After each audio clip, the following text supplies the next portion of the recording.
მოგესალმებით, კეთილი იყოს თქვენი დაბრუნება ჩემს პოდკასტზე. ოღონდ სახელი ჯერ არ მომიფიქრებია და ძალიან დამეხმარებით თუ თქვენს აზრს დამიწერთ კომენტარებში, ძალიან მნიშვნელოვანია და რა თქმა უნდა, ვისი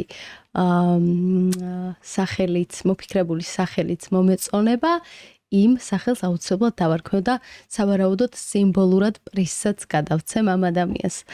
დღეს ჩემი სტუმარია ადამიანი, რომელიც ძალიან წარმატებულია, მე პირადად ძალიან მიყვარს და ეს არის ნინა თიბილაშვილი, რომელიც არის ორგზის პარალიმპიური მედალოსანი და დარწმუნებული ვარ, რომ 2028 წლის პარალიმპიადაზე ჩემპიონიც გახდება. მოგესალმებით, მოგესალმებით.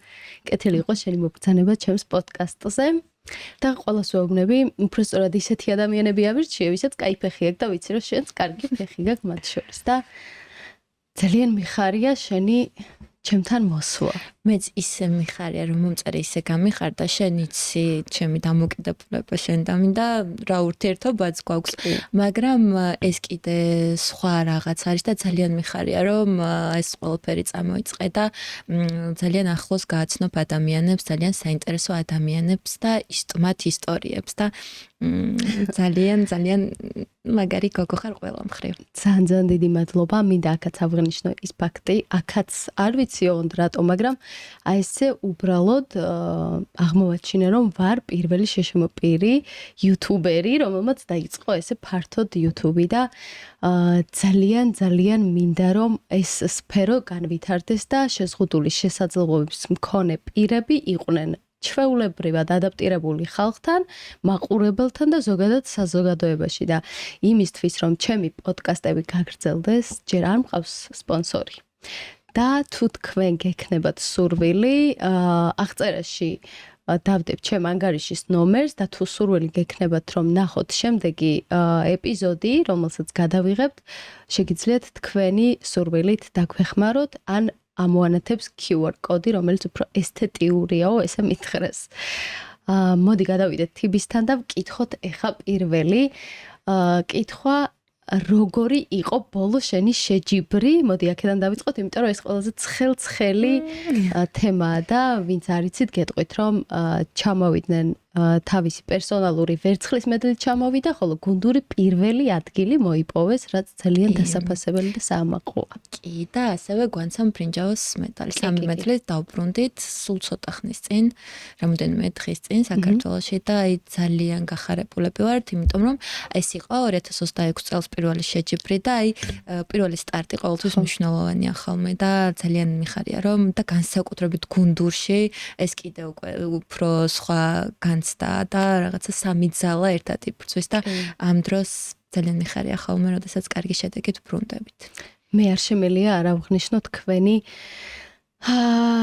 როგორები ხართ იცი სამივე შენ ირმა და გვანცა ხართ, აი რაღაცა ძალა, რომელიც ერთმანეთს ავსებენ და მე როცა თქვენ შედეგებს თვალს ვადევნებ, რა თქმა უნდა, ხა შანსი არ არის რამე გამომეპაროს, ყოველთვის იმას ვამბობ, რომ ეს გოგოები ერთად აღწევენ ამ ყველაფერს, იმდენად ერთნი ხართ და შეკრულები ხართ და მე ძალიან გეთანხმები მაგაში და მე მგონია რომ ჩემი წარმატების ფორმულა და ჩემი გამარჯვებები ამ გოგონების ძალიან დიდი დამსახურებაა, ხო, იმიტომ რომ ყოველთვის როდესაც მე ვიბრძვი, ყოველთვის დგანან და აი ყოველთვის იმედიანად ვარ კი და სხვათა შორის პარალიმპიადაზე გახსოვს შენ გვანცა და ჩემი მეგობარი კონსტანტინა დოლიძე მოვიკითხოთ აქედან დიდი მოკითხვა.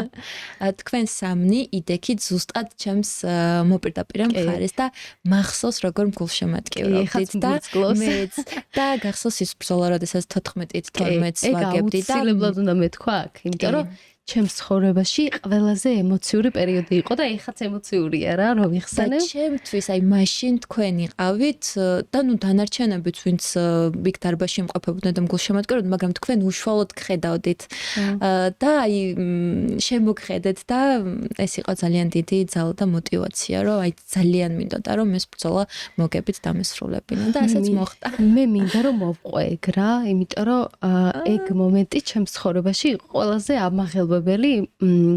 მე რომ მოვჭი პარალიმპიადას და წავაგე მე მგონი 2 ქულით, ხო? თუ რაღაც არ მახსოვს, თუ 1 ქულით, ხო? მე სამწუხაროდ იქ არ ვიყავით ჩვენ ჯერ შეკრებაზე ვიმყოფებოდით და მოგიტო ვერ დავესწარი, მაგრამ გიყურებდი და 1 ქულა იყო სხვა. პერიოდი ჩემი ცხოვრების იმიდან ამოვაგდე, რომ აი აღარ მინდა მაგ პერიოდზე ფიქრი, თუმცა რომ გამოვეთიშე მე პარალიმპიადას, რა თქმა უნდა, თქვენს შეჯიბრზე რომ მე არ დავრჩენილიყავი, არ არსებობდა რა, ჩვენი გაცნობის პერიოდიდან იმ პერიოდამდე ძალიან ბევრი წელი გვაქვს ურთიერთობა და ნუ ვთხოვე, რა თქმა უნდა, ფედერაციას რომ გადაეცვალა ჩემთვის ბილეთი, დავრჩი და ვერ აგიხსნით მეგობრებო, ეს ყველაფერი რა რთული იყო, იმიტომ რომ თიბი რო იბრძოდა უკვე, ეს იყო ბრინჯაოზე გადასასვლელი? კი, იმიტომ რომ ანუ ზოგადად ფარიკაობაში ეს რეპეშაჟის სისტემას ეძახიან. მსოფლიო თასებზე არ არის მხოლოდ მსოფლიო ჩემპიონატზე და პარაოლიმპიადაზე და სამწუხაროდ ოქროსთვის და ვერცხლისთვის გამოვეთიშე და შემდეგ მხოლოდ ბრინჯაოსთვის შემეძლო მებრძოლა. ხო და გავაგრძელებ. ჩვენ ვთავართ ტრიბუნებზე და აი რა დღეში ვართ იცი რომ აი გვანცა მიდგას ერთადერთი ჩემი იმედია რომელიც მეუბნება რომ ყველაფერი კარგად იქნება ესა ისა რაღაცა და ანგარიში არის 14-9 ხო? თუ სწორად მახსოვს. აუ სიმართლე გითხრათ ფულა უნდა იმას რომ მოგიგოს და ის გადის ბრინჯაოს და მე უკვე თავი დავხარე რომ ანუ ძალიან ვნერვიულობ და ვერ ვუყურებდი იმ ყველაფერს რაც შეიძლება მომხდარიყო და საბედნიეროდ არ მოხდა და თიბი მეგობრებო 9-დან 15-მდე ერთი ამოსუნ თქვით მიაღწია და გვანცა მითხრა სხვათა შორის მაშინ რომ აი ნახავ თიბი ამას გააკეთებსო და რო ამოვიხედე აი რამ ჭირდა იცი ბურძგალს მართლა არ ვიცი რამდენი ჩანს მაგრამ ზუსტად ეგ კადრებია მე გადაღებული ჩემი და კონსტანტინასი რომ დროში ვდგავარდა ყვირით მაგაზე ბედნიერი და მეორე დღეს არც ერთს რო ხმა აღარ გქონდათ პარალიმპიადაზე ჩემთვის ყველაზე ბედნიერი დღე ეგ იყო რა რომ იცი რა ამ დროს ამნიშნულოვანია ეს გულშემატკივრობა რა აი მართლა მე იმ მომენტში ამოვიხედე დაგინახეთ და ძალიან დიდი ძალა ვიქრძენი უცებ და ამ დროს ვინც გარედან გულშემატკივრობს და თან ვიცოდი როგორ გულშემატკივრობდით არ მქონდა რა დამარცხების უფლება და ძალიან დიდი ძალაა ეს მახსოვს შენ რომ მითხარი რომ ისევ ნერვიულობდიო რომ რაღაცებს ვერ ხედავდიო და მე და გვანცას ამ დროს გგონია რომ ისეთი სახით ხარ აქეთ გვაწყნა რომ ესე გვიქნევს ხელს და ანუ იქ ხო გახსოვს რამ ხელაწრე უნდა მოგევლო რომ საბოლოოდ მისულიყავი უკვე საბრძოლო პისტთან და ამ წრის მოვლაში თან ჯერ თქვენ დაგინახავდით შემდეგ იქით დედაჩემს და კიდე სხვებს და ნუ აი ჯერ იქ მეტირებოდა მე იქ მეტირებოდა და ნუ ეს ანამ საბრძოლოდ გავიდოდი ემოციებისგან ძალიან მეტირებოდა და თან ჩემთვის ეს მეორე პარაოლიმპიადა იყო და რადგან პირველ პარაოლიმპიადაზე შედეგი მქონდა დადებული და ვერცხლის медаლი მქონდა ჩამოტანილი ვგრძნობდი ძალიან დიდ პასუხისმგებლობას და აი პირველ რიგში ამ მომენტში მაგ ხოლმე საკუთარ თავთან რომ მე თვითონ არ მინდა საკუთარ თავს გავუცრო იმედი ეს ცოტა რაღაცნაირად ჟღერს მაგრამ ხო რა თქმა უნდა ყველას გვინდა რომ მოვიგოთ და ჩვენი მაქსიმუმი გავაკეთოთ თავის გარდა ვფიქრობ რომ არავინ არ არის ისეთი ვისაც ჩვენზე მეტად უნდა რომ შედეგი გავაუმჯობესოთ რა არ არსებობს რა ჩემზე მეტად ვიღაცას ვერ ენდოება ჩემი медаლი ხო ეს იმიტომ რომ ყველაზე რთულია აღიარება როდესაც საკუთარ თავთან დამარცხდები აი მაგის აღიარება ყველაზე რთულია ვიდრე შენ საყურელ ადამიანებს მაინც უყვარხარ დამარცხებულიც და გამარჯვებულიც და აი საკუთარ თავს ვერ პატიობ აი მე მაგალითად დარწმუნებული ვარ შენც ეგრე გექნება შეჯიბრზე თუ წააგე არ ისვენებ ვერ წყნარდები სანამ არ მოიგებ კი ეგრევე მე რო ჩამოდივარ ეხა კიდე აღარ მაგრამ რო ჩამოსულ ვარ შეჯიბრიდან შეჯიბრზე თითქოს არაფერი არ მეტყობა ჩემ ტრენერებს გონიათ რომ ეს ყველაფერი არ მაინტერესებს რომ დავმარცხდი რაღაცა მაგრამ რო ჩამოდივარ სახლში მაგ გლოვის დღეები ჩვეულებრივად რა რომ მე შედეგი ვერ დავდე მეც მარტო უნდა გადავლახო ეგ და რაც უნდა დავალაგოს თავთან რომ არაუშავს ცოტა ხანი მოითმინე და აუცილებლად გექნება კიდევ შანსი. კი, მგონია რომ თუ შრომობ, აუცილებლად შედეგიც მოვა. ეხლა მე გამახსენდა რა იცი, ეს პარალიმპიადა დაიწყო ჩვენით პარატაეკვანდოთი რა. და პირველი მონაწილე ვიყავი, ვინც გახსნა ეს პარაოლიმპიადა. ჩემამდე ჯეკი ჩანი გამოვიდა, ეს მოვყევი ჯაფარას პოდკასტში და ეგ შოკი მქონდა. ჯეკი ჩანთან შეხვედრა, მაგრამ და თქვენ გქონდათ მაგის ბედნიერება მხოლოდ. ანუ თან კინაღამ გავმაზე ტიპი, რომ მე გვერდზე მედგა და რო არ ეთქვა მოხალისეს რომ ჯეკი ჩანიო, მე ვერ ვიცნობდი რა, იმდენად ეიფორიებში ვიყავი რომ მეთქი აი მე ხა შეჯიბრზე გავდივარ რაღაც. ხო და მოკლედ ეს ჯეკი ჩანი რო გავიარე, გავდივარ სცენაზე წარმოიდგინე, სცენაზე რა ტატამზე გავდივარ, რომელიც ჯერ ნანახიც კი არ მაქვს რა. ანუ წინა დღეს უბრალოდ მე და შენ ერთ არენაში გქონდა შეჯიბრი და ტატამი სადაც იყო გაშლილი, ეგ არ მქონდა ნანახი და რო გავედი, მახსოვს რომ არ ვიცოდი ჩემი ტრენერი საერთოდ რომ მომხარეს იყო. და ვფიქრობდი იმას, რომ ანუ რანაირად ჩავიდე, იმიტომ რომ კაპა უნდა გავიკეთო, შლემი დავიფარო, წყალი დავლიო და რო ავედი კიბეებზე, ხელს ვიქნებდი ესე ყველა იმას რა ქვია, გულშემატკივარს ხელს ვქნებდი და იდეაში მაგ დროს რას ვაკეთებდი, იცი? შოთას ვეძებდი. ანუ ვეძებდი კიბეს შოთასთან საიდან ჩავსულიყავი რა. და ძირს დავინახე მომეშვა და აუ ხო მაგ დროს ძალიან რთულია რა იცი რა მე სანამ სპორტში ჩავებმეოდი მეგონა რომ ნუ აი რა უნდა ძალიან მარტივია ეხა ივარჯიშებ და გამოგივა ეგ დამოკიდებულება მქონდა და აქ იმდენი ეტაპი უნდა გადავახო და ყველაზე რთულია ფსიქოლოგიური ეტაპი კი ძალიან რთულია და აი მით უმეტეს შეჯიბრის დროს, როდესაც შეჯიბრზე ხარ, მაგ დროს შემოდის ყველანაირი ფიქრი შენს თავთან. და ძირითადად ცუდი ფიქრები და შიში. და აი ყოველთვის ალბათ ყველაზე კარგი, რასაც გაუკეთებ საკუთარ თავს შეჯიბრის დროს არის ის, რომ არ გაიფიქრო, ან თუ გაიფიქრე, ეგრევე დაბლოკო ფიქრი, რომ ეხლა მე ეს რომ წავაგო. არასდროს არ უნდა იფიქრო. არასდროს არ უნდა იფიქრო. როგორც კი მაგას იფიქრებ, ეგრევე წაგებისკენ მიდის ბრძოლა. ხო და ეხა ბარემ თემას მოყვა და მოდი მოუყევი ჩვენს მაყურებელს, იმიტომ რომ მე ვიცი, მაგრამ მე სულ მიხარია ამის მოსმენა.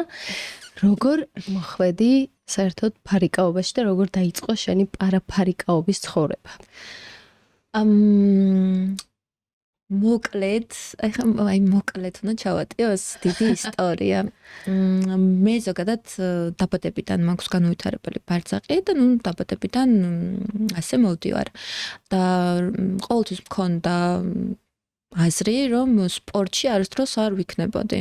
ნუ ლოგიკურია ალბათ. იყო მაშინ ესეთი. კი. და ნუ სკოლაში გავიარე ბაღის ეტაპი, სკოლის ეტაპი, ჩვეულებრივად ვცხოვრობდი სტანდარტულად.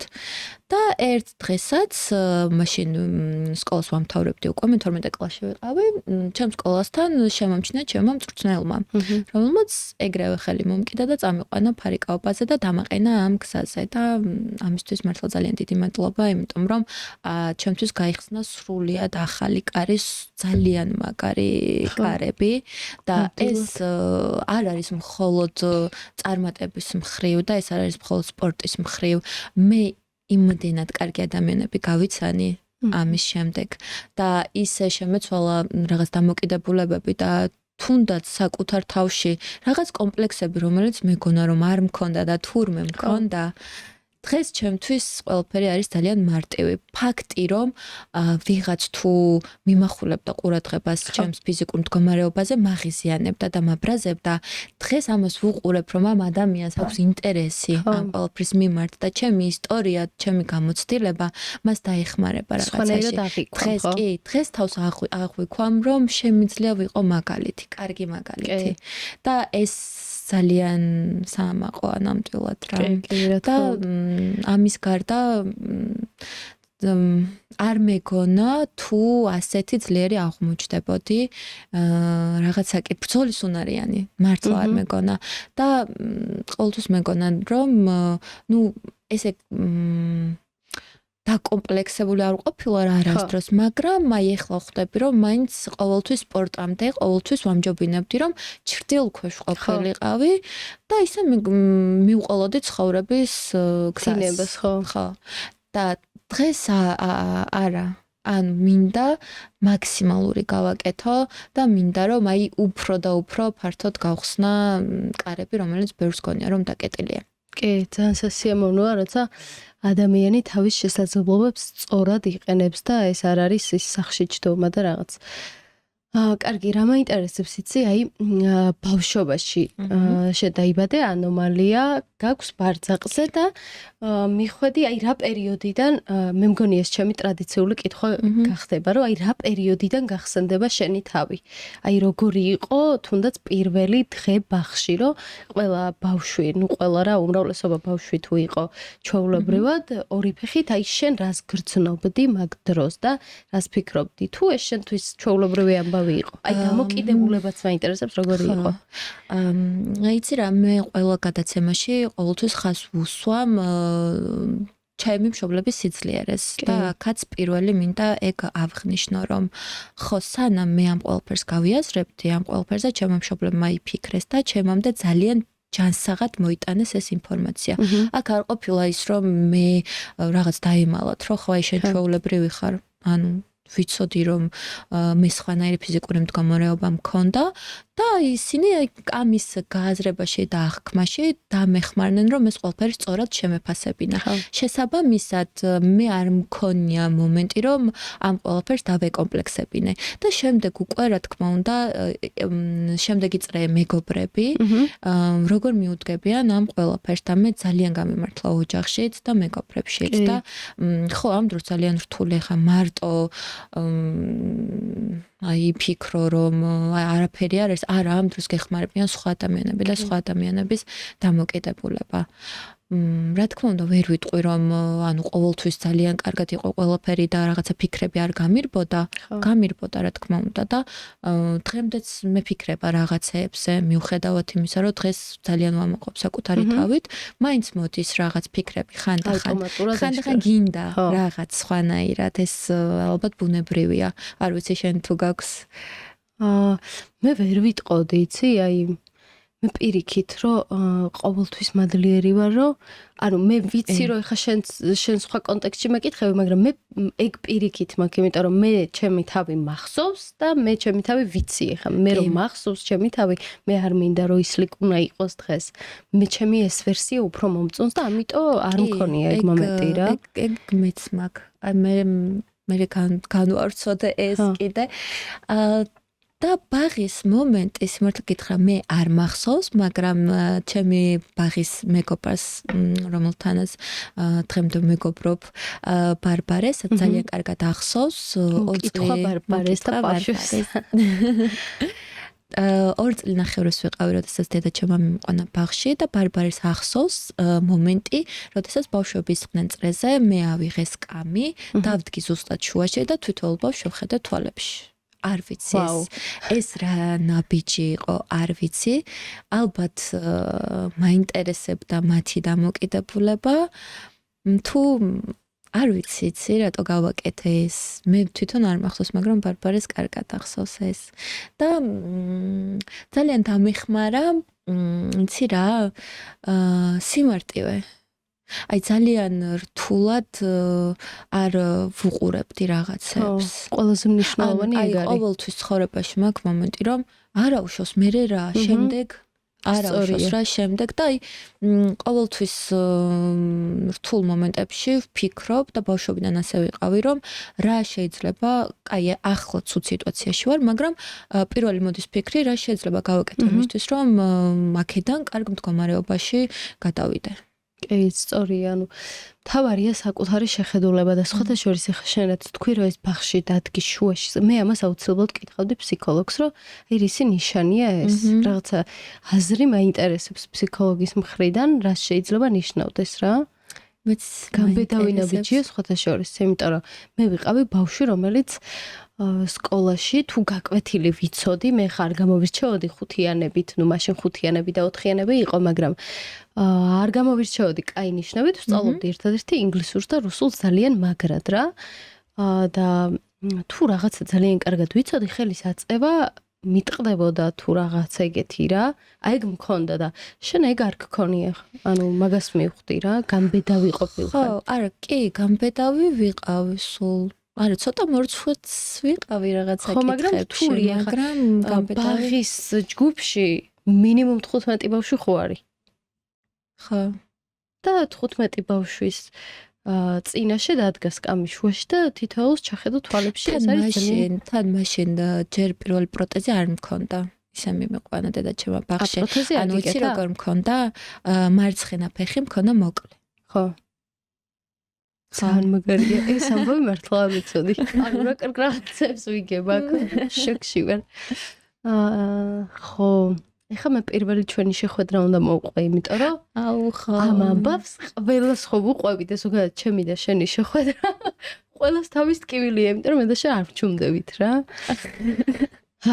მეგობრებო, მოკლედ როგორც ბევრ პოდკასტში ვთქვი და ბევრმა იცის, ვიყავი Flex-ის პროგრამაში, სადაც გავიმარჯვე, მაგრამ იმის გამო რომ არ მქონდა არც ერთი აცრა გაკეთებული დაბადებიდან ამერიკამ არ მიმიღო.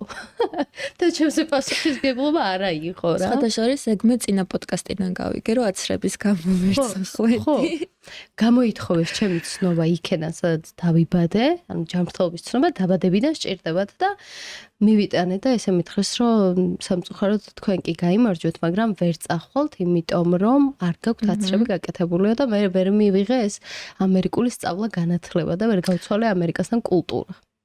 ამერიკაში რო წასულიყავი, ახლა კარვის ხდებოდით. ყველაფერი ხო საჭიროა, ხო და სანამ Flex-ის გამოცდაზე ავალ მე მაინც ახალი ვიყავი ამ სფეროში და მე რო ხელი არ მაქვს, ნუ ეს მკიდია, მაგრამ არ მაინტერესებს და მე და დედაჩემი ვართ ეზოში და ვხედავ ერთ ულამაზეს გოგოს რა და ანუ ძალიან გულში ჩამწვდა ეს ადამიანი და თან დავინახე რომ აქვს ფეხის პროთეზი.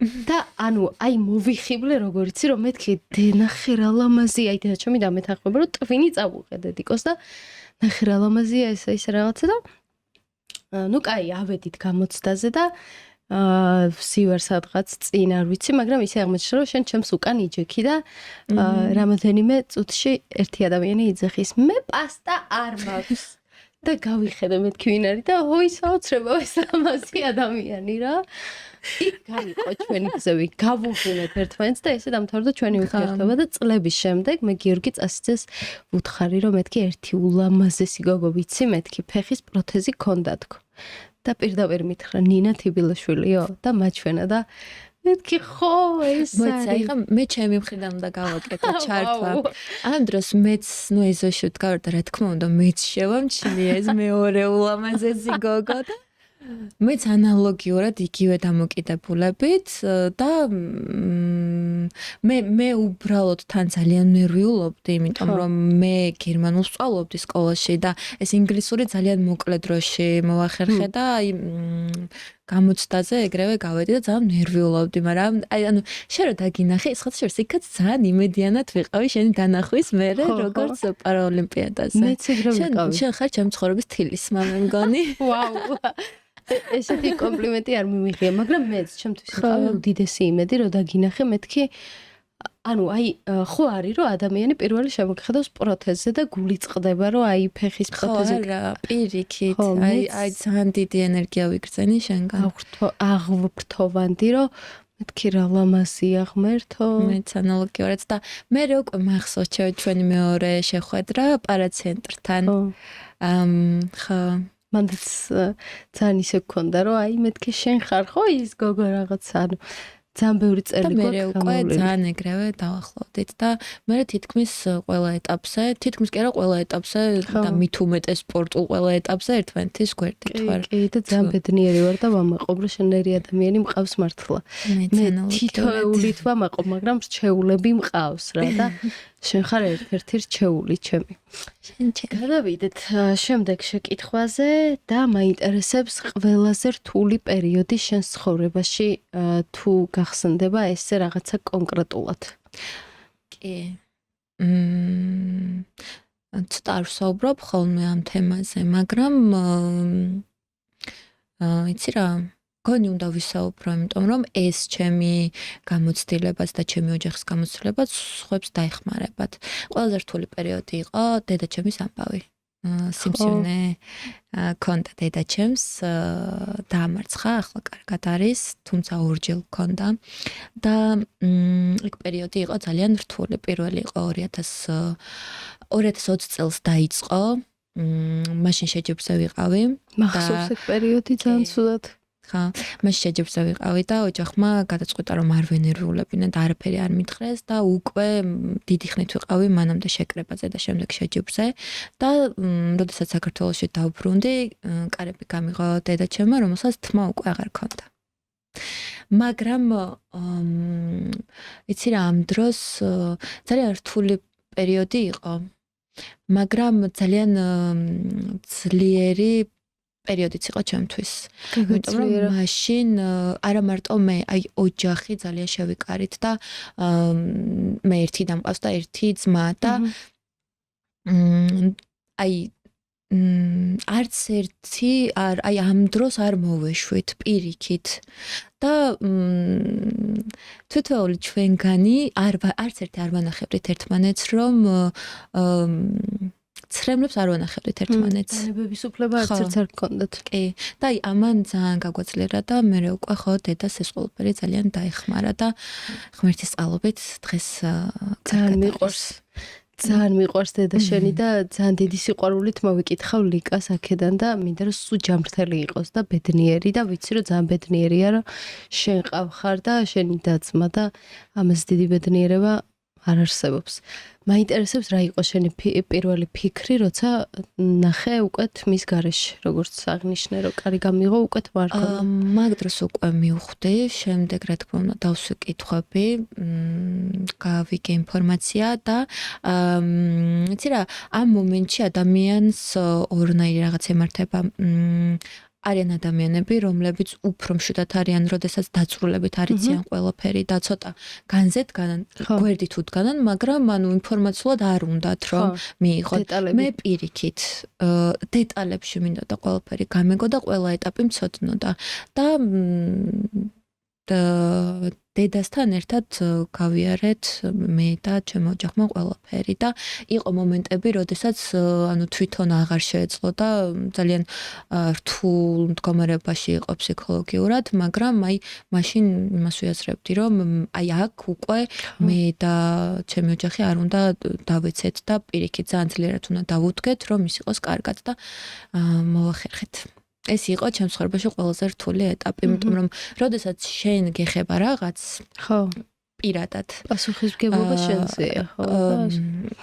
არა, მაგ დროს უფრო მარტივია, როდესაც შენ გჭირს რაღაც, მაგრამ როდესაც შენ საყვარელ ადამიანს ჭირს რაღაც და უყურებ, როგორ ებრძვის ამ ყველაფერს, ეს ბევრად უფრო რთულია. მესმის მით უმეტეს მშობლის და დროს მაგ დროს სულ მქონდა განცდა, რომ აი ეხლა დავკარგავ და აი ქშიში ძალიან ცუდი იყო. კი.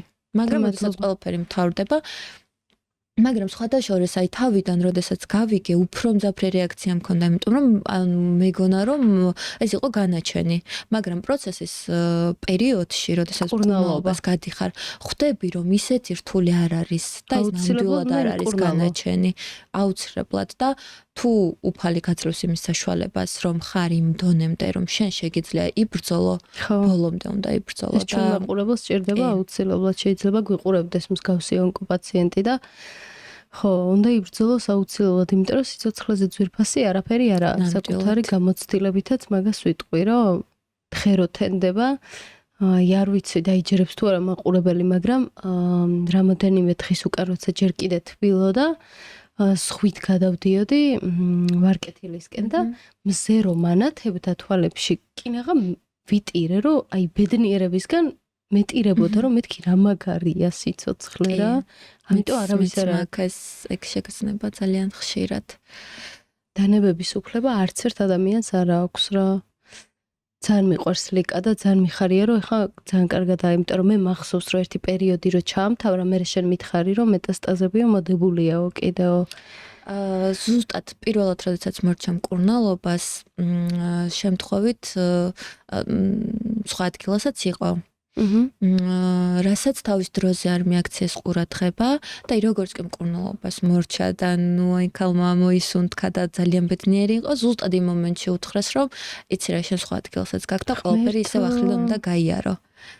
ძალიან რთული იყო, რა თქმა უნდა, მაგრამ აი წარმოდგენაც არ მინდა. აი ძალიან ძლიერია და თვითოული ონკოპაციენტი ძალიან ძლიერია, რომ იბრძვის. და მე იცი რა მაინტერესებს, როცა გითხრეს უკვე რომ მეორედაც არის მოდებული, მაშინ რა იგრძენი? ქონდა მომენტი, რომ შეიძლება გეფიქრა, რომ აი ეხა ალბათ მართლა დავკარგავ? არა, სხვათა შორის ძალიან ცივად მივუტექი. მე კიდევ უფრო ცივად მივუტექი მაგ ყველაფერს, რომ ეხა ემოციები გადავდეთ და მივხედოთ საქმეს, ესეც როგორ გვარდება. სწორი შეხედულება არა ეგ, იმიტომ რომ რაც უფრო ემოციური ხარ, რაც უფრო გეშინია, მით უფრო ცუდია რა შედეგი.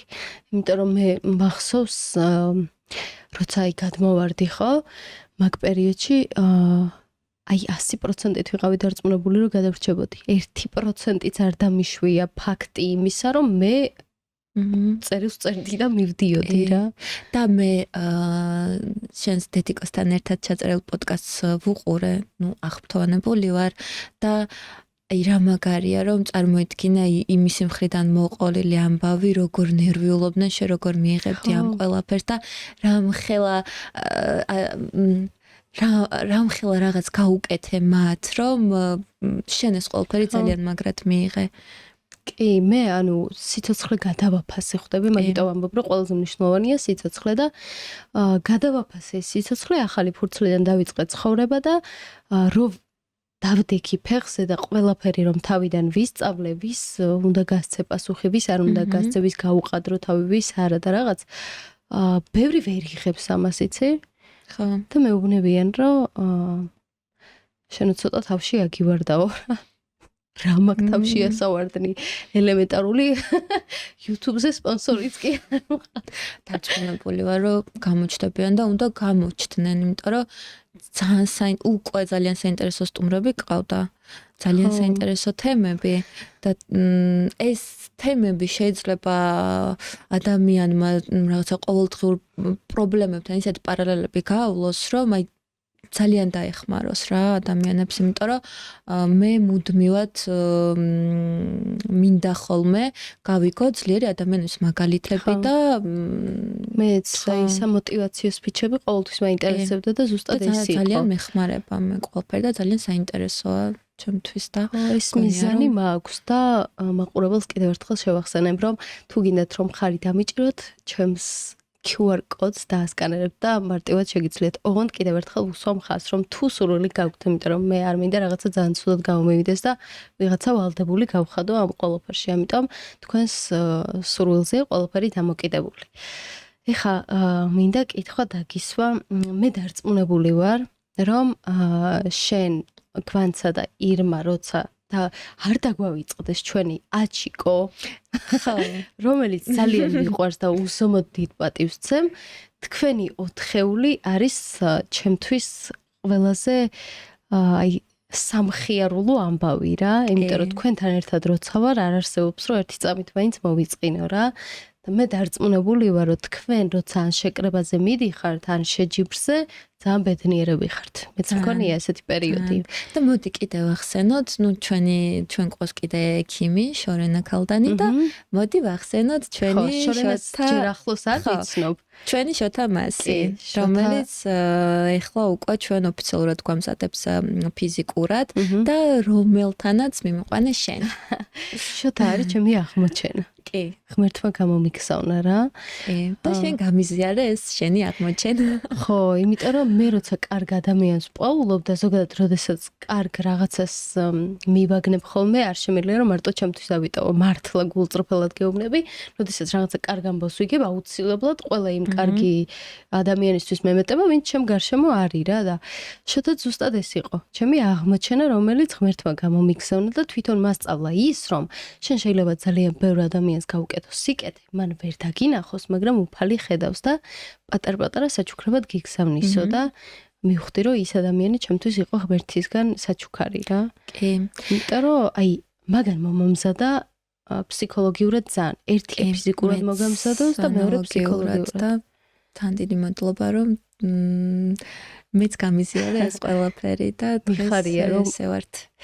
ზოგადად ხო გუნდურობა და გუნდის თემა ძალიან დიდი კომფორტია, როდესაც გყავს კარგი კოლექტივი და კარგი გუნდი. აი ამას დიდი ბედნიერება არაფერი არ არის რა. და ძალიან მადლობელი ვარ, რომ სწორედ ეს გუნდი მყავს, იმიტომ რომ ცირა სპორტის გარეთაც ეს ადამიანები ჩემს ცხოვრებაში არიან ოჯახის წევრები. ნამდვილად. ხო, მე თქვენს ურთიერთობას რო უყურებ, ვერ წარმომიდგენი ხართ ცალ-ცალკე. და ზუსტად ვიცი, რომ არც ერთი მათგანი აი ზურგში არ ჩამარტყავს. აი ყოველ ბოლომდე მაქვს მათი იმედი. და ძალიან ცოტა გული რაზე მწყდება ხოლმე, იცი, მე და გვანც ხო ერთ კატეგორიაში ვიბრძვით და ერთმანეთის კონკურენტები გამოვდივართ სპორტულ ამბავში და აი ხშირად გვიწევს ხოლმე, რომ ერთმანეთს ხვდებით შეჯიბრის მომენტში და აი ცოტა მაგაზე მწყდება ხოლმე გული, იმიტომ რომ ყოველთვის მინდა რომ ორივეს გქონდეს მედალი. ხო, მაგრამ აი ფინალი ყოველთვის იდეალურია, როცა საქართველო იბრძვის.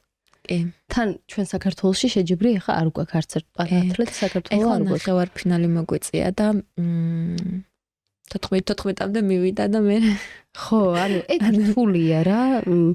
კი, მესმის, მაგრამ ზოგადად ყველა სპორტული ფსიქოლოგი იტყვის იმას და ამბობს კიდეც, რომ შენ ხარ მებრძოლი, როცა ხარ ბრძოლაში. კი, ეს და არავის არ უნდა დაუთმო. როგორც განცემ, ასევე შენ. სპორტული ვალდებულება, რომ ბოლომდე იბრძოლო და მანდ დათმობა არ მიდის. ანუ ეგ მეგობრობას არ ეხება. ხო. როდესაც პროფესიონალი ხარ სპორტში, არ უნდა დათმო, ხო, მანდ მეგობრობა გვერდზე. კი, ძალიან გაგიმართლა. და ძალიან ჯანსაღად გვაქვს ჩვენ გააზრებული. მე როცა ხო თავიდანაც თქვი და ეხლაც ვამბობ რომ როცა თქვენ შედეგებს ნახულობ, ხო სულ მაგას ვამბობ რომ თქვენი ეს შედეგი არის აი ამ ერთობლიობის დამსახურება და ძალიან გაგიმართლოთ, იმიტომ რომ ყველას ამის ფუფუნება არ აქვს, მათ შორის არც მე. და ამას ძალიან ხშირად ვამბობ, იმიტომ რომ როდესაც გუნდში არის დაძაბულობა, ეს შეჯიბრო განწყობაზეც მოქმედებს, შეკრების განწყობაზეც მოქმედებს და შენ განწყობა იმის თუ არ გაქვს, რომ კარგად მოემზადო ან კარგად იბრძოლო, შედეგიც რა თქმა უნდა არ მოვა. თუმცა მე მყავდა ანა არველაძე ფსიქოლოგი, რომელმაც ეს ყველაფერი გადამატანინა აბსოლუტურად, იმიტომ რომ მე ჩვეულებრივი სტრესი მქონდა მიღებული და მას სწავლა ის, რომ ყველას ყურადღება არ უნდა მივაქციოთ რა. ყველაზე მთავარია სპორტშიც და ისედაც, ანუ სხვას არ უნდა გაეჯიბრო, საკუთარ თავს უნდა გაეჯიბრო პირველ რიგში. მართალია.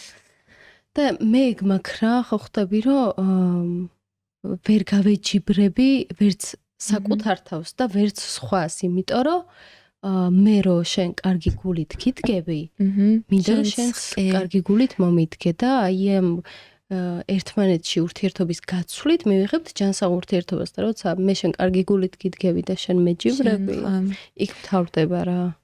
მესმის ძალიან რთულია, მაგრამ ალბათ მაგ მომენტში უნდა გაეცადო. მაგრამ საჭიროა რა. კი, რაღაც მომენტში საჭიროა. ნუ არ ვისურვებ, მაგრამ არა ხო, არავის არ ვისურვებ მაგ ყველაფერს, მაგრამ ნუ ალბათ საჭიროა, იმიტომ რომ მე ძირითადად მაგას ვამბობ. დოზით გაძლიერებს ეგეთი სიტუაცია. ღმერთი გვიგზავნის ყველაფერს იმას, რასაც უნდა გავუმკლავდეთ და ესეც ის მომენტია. შემდეგი კითხვა არის ესეთი: როგორ წარმოგიდგენია შენი თავი 10 წელიწადში? აი მე უკვე წელიწადში რამხელა ვიქნები გუნა. თქვენ მეგობრებო ასაკზე რაღაცა ტირილი რომ აი გვინდა 218 წლისები ვიყოთ და რაღაც. თან მეტად რაც სპორტში ვარ, აი ასაკი რო გემატება გინდა არ გინდა, ნუ ჯერ არა ფიზიკურად ვერ გრძნობთ, მაგრამ დადგება ის მომენტი, როდესაც ფიზიკურად ვიგრძნობ, რომ ვეღარ ისე როგორც ახალგაზრდობაში და ეგ ალბათ სამდგენელი იქნება ჩემთვის პირადად. მაგრამ მე მგონი რომ ეგეც რწმენაა, იმიტომ რომ მინახავს ბევრი ადამიანი რომ 70 წელსია, მაგრამ ჯიმშია ჩვეულებრივად. კი, შეიძლება, მაგრამ ნუ აი არ ვიცი, ჩემი აღქმა მაინც ესე ასაკზე უდგება. 10 წლის შემდეგ ისევ სპორტში ვიქნები. მე ვფიქრობ, რომ ცხოვრების ბოლომდე დავრჩები სპორტში და როდესაც მე დავასრულებ ჩემს პირად კარიერას, აუცილებლად შემდეგ უკვე სხვა სპორტსმენებს აღხსრდი. და მე და შენ ის ვართ, რა ქვია, ხო იცი? უნივერსიტეტელები. ხო, კი. ხო, კურსელები არა, მაგრამ უნივერსიტეტში ერთად სწავლობთ. კი. ხო, ესეც საჭიროა, რომ სხვათაშორის ძალიან კარგი ინფორმაციები მივიღე უნივერსიტეტიდან, როგორი უნდა იყოს მწვრთნელი და ბევრ რაღაცას ძალიან კარგი მიმართულებით სწავლობ.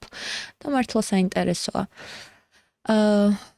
ხო, 10 წლის მერე მგონია, რომ ისევ სპორტში ვიქნები, თუმცა არავინ არ იცის ცხოვრებასაც წაგიყვანს, იმიტომ რომ მეც არ ვიცოდი თუ ოდესმე სპორტში აღმოჩნდებოდი და თუ დღეს ადამიანებს გავეცნობოდი, გამარჯობა, მე ვარ მოფარიკა. თვლი თავს იღბლიან ადამიანად? ძალიან და აქამდე თუ ვფიქრობდი, რომ რაღაც აქამდე თუ მაინც არ ვისურვებდი ამ მდგომარეობას, დღეს სწორედ ეს მდგომარეობა, ჩემი ეს პროტეზი არის ჩემი სავიზიტო ბარათი. შენც განსაკუთრებული ადამიანი ხარ. როგორც მე ვამბობ ხოლმე, რომ აი ბავშვობიდან გრძნობდი თქო, რომ განსაკუთრებული ვიყავი მეთქი და ყველაზე მაგარი ის არის, რომ აი ამ მდგომარეობაში, რომ მაინც ყველაფერს აკეთებ და არა უბრალოდ საუბრით, არამედ საქმით ამტკიცებ რაღაცებს და მე ადამიანები ამას ხედავენ და გეუბნებიან, რომ შენით ამაყობენ. აი ეს არის ძალიან მაგარი გრძნობა. აი მაშინ ხვდები, რომ აი ცხოვრებაში რაღაც მინიმალური გასაკეთებელი გააკეთე. ხო. ეს სპორტსმენის ფიქრია რა, ფიქრები, უბრალოდ. იმიტომ რომ ჩვენ რაღაც მენტალობა სხვანაირად გვაქვს გამომუშავებული ამ პერიოდის განმავლობაში რა, რაღაც გამოვიმუშავეთ. სხვა მენტალიტეტი აქვს. კი, მეც ეგრე მგონია, სხვანაირად უდგება რაღაცებს ჩვენთვის უფრო ვერა არ არსებობს. ხო. იმიტომ რომ მე მყოლია ადამიანები დიალოგში როცა უთქვამს, მაგალითად ჩემ ტრენერ შოთა გოჩეშვილს ძალიან ბევრჯერ უთქვამს, რომ ეხლა თქვენ რო გიყურებთ, მე როგორ თქვა ვერ. ხო. და დავფიქრებულ ვარ, რომ მეთქი, ხო, აი, სწორია. მეც მქონდა, იცი, ეგ მომენტი პირველად შეჯიბზე რომ ვიყავი. პირველად შეჯიბზე კი არა, საერთოდ ირმახეცურიანს რო შეხვდი და გავიცანი, ანუ იმდენად აღფრთოვანებული ვიყავი. არ ვიცი. და მე უკვე შეჯიბრზე რო ვიყავი პირველად, აი მე თვითონ ხო უკვე გავლილი მქონდა რაღაცეები და მე თვითონ ამ მდგომარეობით მიცხოვრი აქამდე, მაგრამ იქ ადამიანები ისეთი მდგომარეობით, ისეთი შეზღუდვით, ხო. და ამავე დროს აი ისეთ რაღაცებს აკეთებდნენ, რომ აი არ ვიცი, მეთქი აი რა ვერ უნდა გავაკეთო მე თვითონ შევძლებ ზუსტად და არა მარტო შემოპირები რა ადამიანები თითოეული ადამიანი მეორე ადამიანისთვის არის და უნდა იყოს მაგალითი რა და აი რაღაცა იმას ვქვნით ჯაჭვს სიძლიერის რა ეს არის ყველაფერი. მაგრამ აი ჩვენ შემთხვევაში ზუსტად მაგას ვამბობ რომ ჩვენ რადგან ეს სტატუსი გვაქვს, რომ შეზღუდული შესაძლებლობების მქონე პირები ვართ, ჯერ ის მაღიზიანებს ძალიან და ვერ ვალავ ამ გაღიზიანებას, რომ არც რო ამბობენ, რომ შეზღუდული შესაძლებლობები არ არსებობს. არსებობს. ამას ვერ გადაფარავ და ვერსად ვერ წავხვალ, მაგრამ იმ შეზღუდვას როგორ გამოიყენებ, ეგ უკვე სხვა თემა. მაგრამ აი გეტყვი, მითხარი? მაგრამ სხვათა შორის აი ამ თემას რო ჩაუღრმავდე. ხო. აბსოლუტურად ყველა შეზღუდული შესაძლებლობის მქონე პირია. იმიტომ რომ მაგალითად მე არ შემიძლია სიმღერა. ხო. სხვა შეუძლია. მე ამაში მაგ შეზღუდვა. კი, რა თქმა უნდა, მაგრამ უყურე, ეს არ არის ხელოვნურად შექმნილი ბარიერი, ხო? მაგრამ უყურე, მე სათხედავ მე რო ვარ ერთ ხელის გარეშე, ანუ ყველა ვინც მიცნობთ ხო იცით, რომ აბსოლუტურად ყველაფერს ჩემი თუ აკეთებ და მოუკიდებელი ვარ, მარტო ვცხოვრობ, რავი, 1000 საქმე მაქვს, მაგრამ ხელოვნურად მე მიზღუდავს ბარიერებს ის ადამიანები, ვინც ჩვენით არ ინტერესდებიან. ანუ უყურე, ვალდებული კი არა ეხლა. მაგრამ რატო არ ინტერესდებიან ეგ გაწუხებს ხო? მზღუდავს უკვე ხვდები, რომ ვიღაცა სპონსორი სიტყვაზე, ანუ მე არავის არ ვავალდებულებ და ჯაფარას პოდკასტშიც ვთქვი, რომ მე YouTube იმისთვის არ გამიკეთებია, რომ აქედან შემოსავალი მქონდეს. მე იმიტომ გავაკეთე YouTube, რომ მინდა რომ ჩვენზე ძალიან ბევრმა ადამიანმა იცოდეს. არ მხოლოდ ჩვენზე, იმ ადამიანებზე, ვისაც საზოგადოება ჯერ არ იცნობს. ანუ არა დაინტერესება ხვდები, მე მქონდა შემთხვევა, როცა მივწერე კომპანიას და როგორც კი გაიგო რომ შეშემო პირი ვარ, პასუხიც არ მომწერა. ხვდები, ანუ შენ მიქმნი ბარიერს, რანაირად არ მაქვს შეზღუდული შესაძლებლობა. როცა ავტომატურად შეიქმნა ჩვენ შორის ბარიერი, ეს მენტალობა აქვთ ესეთი ხვდები, რომ გონიათ რომ თუ შეშემო პირი ხარ, ცოტა სხვადასხვა შენს პირველ პოდკასტში გიორგი ძალიან კარგად თქვა ეგ რა. ანუ შეზღუდული შესაძლებლობის მქონე პირს რომ მიგებენ, გონიათ რომ გონებრივათაც ანუ მასწავლებლებმა უარი განაცხადეს წარმოიდგინე მაგას. აი იქ იყო ჩემთვის შოკი, იმიტომ რომ ძალიან კარგი იქნა რომ აი მაგ ყველაფერს ხაზი გაუსვა რა. ანუ ჩვენ ხო გვაქვს ახლა სპორტული შეკრება და დიალოგი ერთმანეთთან ხო გვაქვს რა თქმა უნდა იმ 10 დღის განმავლობაში და არასდროს არ ქონდა ჩემთვის ეგ ნათქვამი. შოკში ჩავარდი რო თქვა რომ მასწავლებლები ამბობდნენ არას, როცა იგებდნენ რომ ხელები არ მქონდაო. ну აი ესე მენტალობაა და ზუსტად ამიტომ გავაკეთე ეს პოდკასტი რომ მიხვდეს ის ადამიანი რომ არ ნიშნავს ხელის და ფეხის არ ქონა მენტალურ პრობლემას რა. ხო, ეს ცოტა ისე ამაღელვებელი თემაა რა. ხო, არ ვიცი, მეც მიფიქრია მაგაზე და პასუხი მეც არ მაქვს, რატო არ ინტერესდებიან. აიცი რა, ჩვენთვის რთულია ეგ მომენტი, იმიტომ რომ აი მე მაგ ყველაფერს მიყავ ხარ ისევ იმ კითხვამდე, რომ ნუ თუ მაინც არ ვარ საინტერესო, რასაც აი ბავშვობაში ფიქრობდი, როცა ჯერ არაფერი არ ქონა ნორმალურად გააზრებული და უბრალოდ პირველი ეგ ფიქრი შემოგდიოდა, რომ აი ხა მე საინტერესო არ ვიქნები ცხოვრებაში.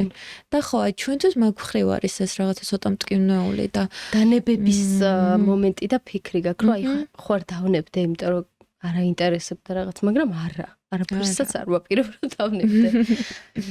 კაი, მოდი, ეხლა დაგისვამ იმ კითხვას, რომელიც უკვე ბოლოსკენ წაგვიყვანს და მინდა იმ ადამიანებს უთხრა ორიოდე სიტყვით, ვინც ეხლა სახლში ის და ვინც დაახლოებით შენს მდგომარეობაშია, აი რას ეტყოდი. წარმოიდგინე, რომ პატარა ნინა ის ეხლა სახლში და ჯერ არაფერი არ იცის. რა ელოდება წინ? ესეთ მომენტში ვფიქრობ ხოლმე, რომ ძალიან რთულია უკვე აი ასე თუ ისე მე ვთვლი რომ ცხოვრებაში შემდგარი ადამიანი ვარ და აი აქედან ვუთხრა რომ აი ისი რა მარტივია გამოდი სახლიდან და აი სწორედ ეგ მინდა ვუთხრა რა რომ მარტივი არც ჩემთვის არ ყოფილა მიუხედავად იმისა რომ მე დაკომპლექსებული არასდროს არ ყოფილვარ რაღაცეებში გამბედაობა მაკლდა მაგრამ როგორც კი გავბედე ბევრად უკეთესი შედეგი მივიღე და ყოველთვის მაგას ვამბობ რომ უბრალოდ უნდა გაბედო. შეიძლება არ გამოვიდეს, ან გამოვიდეს, მაგრამ ორივე შემთხვევაში ხომ რაღაც შედეგს მაინც მიიღებ. რა თქმა უნდა. ხო, ანუ არ არის რა, მართლა იმდენად ხანგრძლივი ცხოვრება და მით უმეტეს აი ეს ახალგაზრდობა, ბავშვობა თუ სახლის კედლებში გაატარე ვერაფერ ლამას ვერ დაინახავ რა ცხოვრებაში და ყველაფერი ისე ჩაგივლის, რომ ვერც მიხვდები. შენ არ გქონია ცხოვრებაში ისეთი მომენტი, რომ აი გული დაგწყდომია იმაზე, რომ ამ ადამიანმა არ იცის, ნეტა იცოდეს, რამდენი რამ არსებობს. კი, მე მქონია. ძალიან ბევრ ადამიანზე მქონია, აი ფიქრი, რომ ღმერთო ნეტა ეხა ამ ადამიანმა იცოდეს, რამდენი რამ არსებობს, რაც გამოადგება. კი, ზუსტად. და ჩემი სპორტში ჩართულობა მე თავიდან ფარიკაობა საერთოდ არ მაინტერესებდა. ხო. უბრალოდ მე ისე შემიყვარდა, რომ დღეს ამის გარეშე არ შემეძლია. მაგრამ იცი რა მომწონდა თავიდანვე, რომ ეს იყო ჩემთვის საშუალება, რომ ადამიანებისთვის დამენახებინა, რომ ადამიანი, რომელიც ფიქრობდა რომ საერთოდ ამ სფეროს არ შეეხებოდა და იქ არაფერი არ გამოვიდა, სწორედ იქ გამოუვა რაღაც. და ეს იქნებოდა დიდი მაგალითი და მესიჯი სწორედ იმ ადამიანებისთვის, ვინც ვერ ბედავს და სახლში ზეს და ხო, ამ ყველაფერს აქვს ძალიან დიდი ხელი მაგალითი. მე უნდა შემოვიღო ტრადიციული ესეთი კითხვა რა, რომ ჩემს პოდკასტში იქნება ტრადიცია რომ ჩემს რესპონდენტს ვკითხავ რა კითხვას დაусმევდი შენს თავს და რაზე გასცემდი პასუხს. მე მინდა ხოლმე აი ბევრჯერ ყოფილა ისეთი შემთხვევა, რომ გამხარებია როგორც წინა ჯაფარეს პოდკასტში გამიხარდა რომ ის კითხვა დამისვა, სად ხედავ რომ საზოგადოება გზღუდავს თუ რაღაც მსგავსი კონტექსტი დამისვა და გამიხარდა რომ კითხვა დამისვა. აი შენ რა კითხვა გაგიხარდებოდა და რას გასცემდი პასუხს? აი მე ეხლა იცი რა მემართება? რაღაც კონკრეტულზე რო ფიქრობ და მოისმენს აი იმას რო ვერ ფიქრობ. აი ზუსტად ეგ და ძალიან რთულია ეხლა რა გამიხარდებოდა. რა კითხვა შეიძლება და კიდე დამისვა შენთვის, რომელსაც სიამოვნებით უპასუხებდი? ალბათ აი ამ კითხვას უპასუხებდი, რომ აი მგონია თუ არა რომ არა ეს მდგომარეობა ვიქნებოდი თუ არა ეს ადამიანი. და მე მგონია რომ არა ჩემი ეს მდგომარეობა მე ესეთი ადამიანი არ ვიქნებოდი. მგონია რომ სწორედ ამ მდგომარეობამ გამზარდა, მასწავლა და ცხოვრების სხვა ფერები სხვანაირად დამანახა რა, ბევრად უფრო ფერადად. ცისარტყელა. ზუსტად. წვიმა წამოვიდა და ცისარტყელა გაჩნდა. და რაღაც დონეზე კი მადლობელი ვარ რომ სწორედ ესეთი დავიბადე. ძალიან მიხარია. იმიტომ რომ მეც ეგრე ვარ. ხო. და ანუ შენ ისედაც ეგ ნიშნავს რომ შენ მიიღე ეს მდგომარეობა. და აი მაშინ შეუჩერებელი ხდება. და სახეზე ისედაც გეტყობა რა. შენს და ყველა ადამიანს ეტყობა რომ თავისი თავი მიიღებული ყავს ისეთი როგორიც არის. ვისაც არ ყავს იმასაც ეტყობა. ხო, მან მარტივი არ არის რთულია. ეხლა ჩვენ ძალიან ისევ საუბრობთ რომ აი ყველაფერი ძალიან მარტივად მიდის, მაგრამ ხო ადამიანებს ვინც ამ პრობლემას თუნდაც მე სხვადასხვა ყოველთვის ვამბობ ხოლმე რომ აი მე მგონია რომ მე რადგან დაბადებიდან ვარ ამ მდგომარეობაში და ამით ვისწავლე ცხოვრება რაღაც მომენტში შეიძლება ჩემთვის უფრო მარტივია ვიდრე ადამიანისთვის ვისაც ცხოვრებაში და მე და შენ ეხლა ვართ ერთმანეთის პირისპირ ვინც უბრალოდ შენ ეგრევე მარტივად მიიღე ეს მდგომარეობა მაგრამ ძალიან ბევრ ადამიანს ძალიან დიდი დრო სჭირდება რომ გადალახოს და მიიღოს ეს ყველაფერი და აი ეგ პერიოდი ძალიან რთულია. რთულია, მაგრამ ვფიქრობ, რომ დადებითის დანახვა ვისაც შეუძლია, ის აუცილებლად შეეჩვევა თავის მდგომარეობას. ხო, ალბათ აი გუნდა უთხრათ ადამიანებს, რომ რაღაცის დარდში დრო არ უნდა დაკარგონ და აი ხო, ახალი მდგომარეობით დაინახონ დადებითი და როგორ აგრძელებენ. რაც ძალიან მნიშვნელოვანია. ძალიან სასიამოვნო იყო შენი აქ სტუმრობა. ჩემთვისაც და ძალიან მიხარია რომ არსებობ. დამოვიწყდა რომ პოდკასტში ვიყავით და მე მგონია მოსაჭრელი არაფერი არა, აი კარგი გამოვიდა და მიხარია რომ ესეთი ჯანსაღი საუბარი, ესეთი ჯანსაღი ურთიერთობა არსებობს და რომ არა ის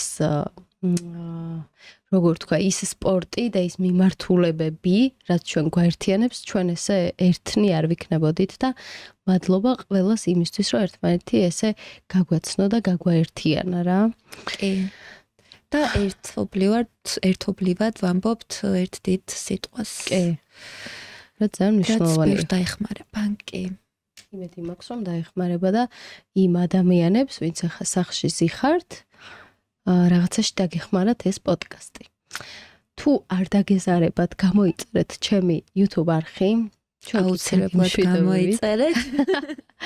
ხო, ძალიან დამეხმარებით, რომ უფრო განვითარდეთ ამ სფეროში, უფრო მეტად ავიმაღლოთ ხმა და თქვენი კომენტარი, თქვენი ლაიქი და თქვენი subscribe იქნება ჩემი ძალიან დიდი мотиваცია. ამიტომ ახლა დაგემშვიდობებით შემდეგ პოდკასტამდე, თქვენ არ დაგავიწყდეთ მომაფიქრებინოთ სახელი, რა დავარქვათ ჩვენს პოდკასტს. დროებით.